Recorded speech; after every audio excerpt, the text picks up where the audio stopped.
Hello everyone, welcome to my channel Excel in English. আজকের ভিডিওতে আমরা সনেট 73 থেকে short answer type questions and answers আলোচনা করে নেব। প্রথমের প্রশ্নটা তোমাদের মডেল কোয়েশ্চেন সেট থেকে। Discuss the theme of the sonnet 73, অর্থাৎ সনেট 73 এর থিম বা মূল ভাব কি। এই প্রশ্নটা কিন্তু এবারের জন্য খুবই ইম্পর্টেন্ট। এর উত্তর কি হবে দেখো। The central theme of William Shakespeare's Sonnet 73 is old age and death. অর্থাৎ উইলিয়াম শেক্সপিয়ারের সনেট 73 এর মূল বিষয়বস্তু হলো বার্ধক্য এবং মৃত্যু। The poet compares his life to autumn, twilight, and a dying fire to show how time slowly fades. কবি নিজের জীবনকে শরৎকাল, গোধূলি এবং নিভে যাওয়া আগুনের সাথে তুলনা করেছেন। এর মাধ্যমে তিনি বোঝাতে চেয়েছেন যে সময়ের সঙ্গে সঙ্গে জীবন ধীরে ধীরে ক্ষয় হয়ে যায়। He suggests that love becomes stronger when we know life is short and precious.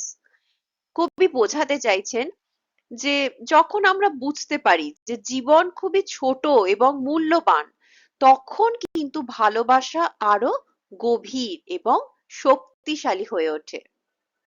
আমাদের সেকেন্ড কোয়েশ্চেনও মডেল কোয়েশ্চেন সেট থেকে।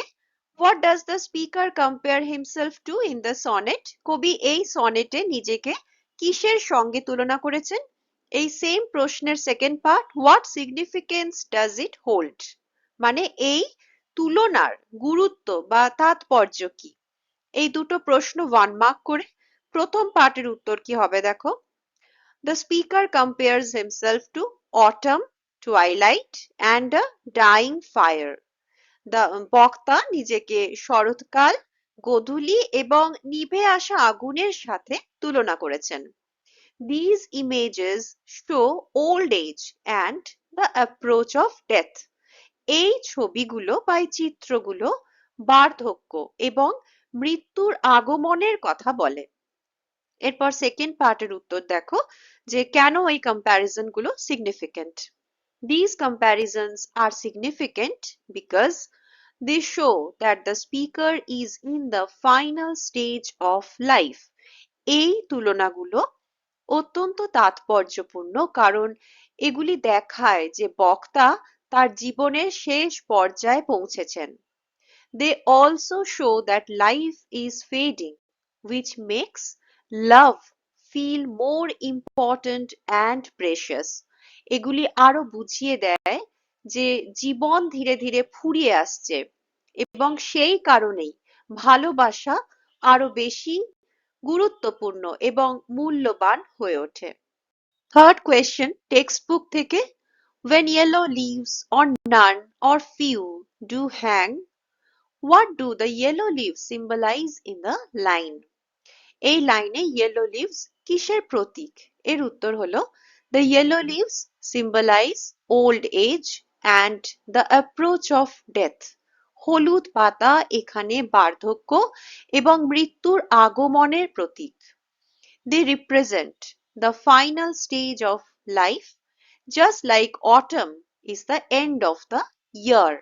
শরৎকাল যেমন বছরের শেষ দিককে বোঝায়, তেমনি হলুদ পাতা জীবনের শেষ পর্যায়কে বোঝায়। This image shows that the speaker's youth has passed and life is slowly fading, just as leaves fall from trees in autumn.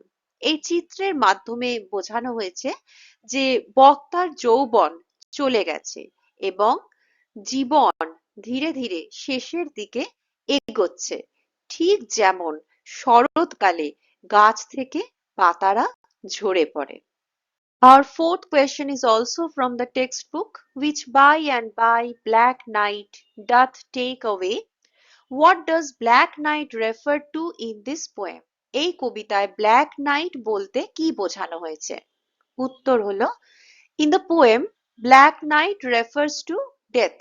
এই কবিতায় ব্ল্যাক নাইট বলতে বা কালো রাত বলতে মৃত্যুকে বোঝানো হয়েছে। Just as night ends the day and brings sleep, death ends a person's life and brings final rest after life's activities. ঠিক যেমন রাত দিনকে শেষ করে ঘুম নিয়ে আসে, তেমনি মৃত্যু মানুষের জীবনের অবসান ঘটিয়ে এক চিরকালীন অন্তিম শান্তি বা বিশ্রাম নিয়ে আসে। বেশ, এবার কাউন্সিলের দেওয়া প্রশ্নের বাইরে আমরা অন্য কিছু প্রশ্ন উত্তর আলোচনা করে নেব, যেগুলো তোমাদের এবারের পরীক্ষার জন্য কিন্তু খুবই important. What idea is conveyed by the phrase bare ruined choirs in the poem? এই কবিতায় bare ruined choirs এই বাক্যাংশটির মাধ্যমে কবি কি ভাব প্রকাশ করতে চেয়েছেন? এই ধরনের প্রশ্ন এলে আমরা কি উত্তর লিখব দেখো। The phrase bare ruined choirs compares leafless winter branches to ruined churches. অর্থাৎ এই বাক্যাংশটি শীতের পাতাহীন ডালপালাকে ভেঙে পড়া বা পরিত্যক্ত গির্জার সাথে তুলনা করে। Just as no birds sing on the branches, no choir sings in the ruined churches. ঠিক যেমন ওই শুকনো ডালে পাখিরা আর গান গায় না, তেমনি পরিত্যক্ত গির্জাতেও কোনো কয়ার বা গায়ক দলও আর গান গায় না।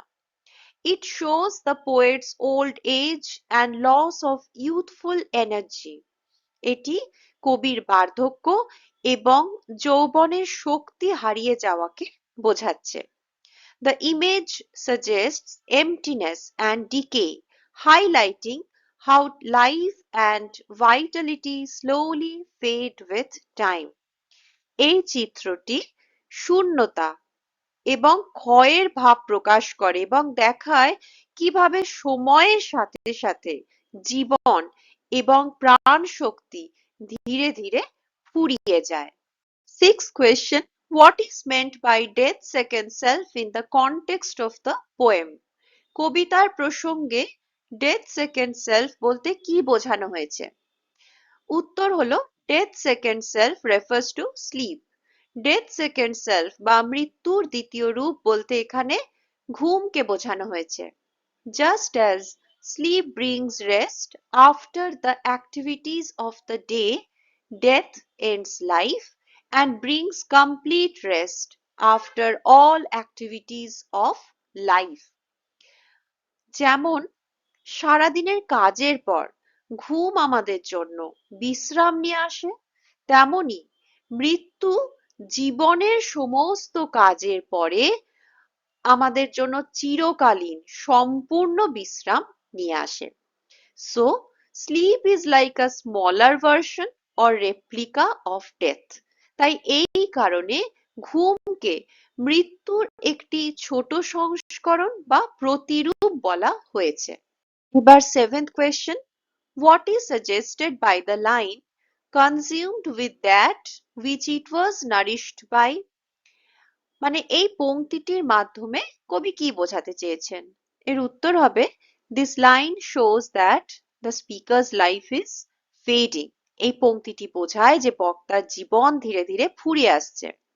The fire is choked by the ashes of the wood that once made it burn.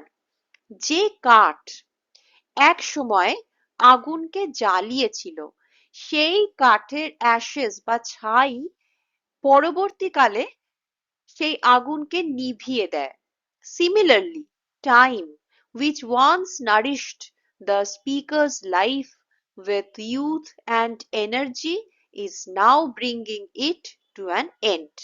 ঠিক একই রকম ভাবে টাইম বা সময় যা একদিন কবির জীবনকে যৌবন ও শক্তি দিয়ে নারিশ করেছিল, সমৃদ্ধ করেছিল, সেই সময়ই এখন তাকে মৃত্যুর দিকে নিয়ে চলেছে। At last, our final question. What is the significance of the final couplet, that is the last two lines of the poem? কবিতার ফাইনাল কাপলেট বা শেষ দুই লাইনের গুরুত্ব কি? উত্তর হবে the final couplet shows that Awareness of old age and death makes love stronger.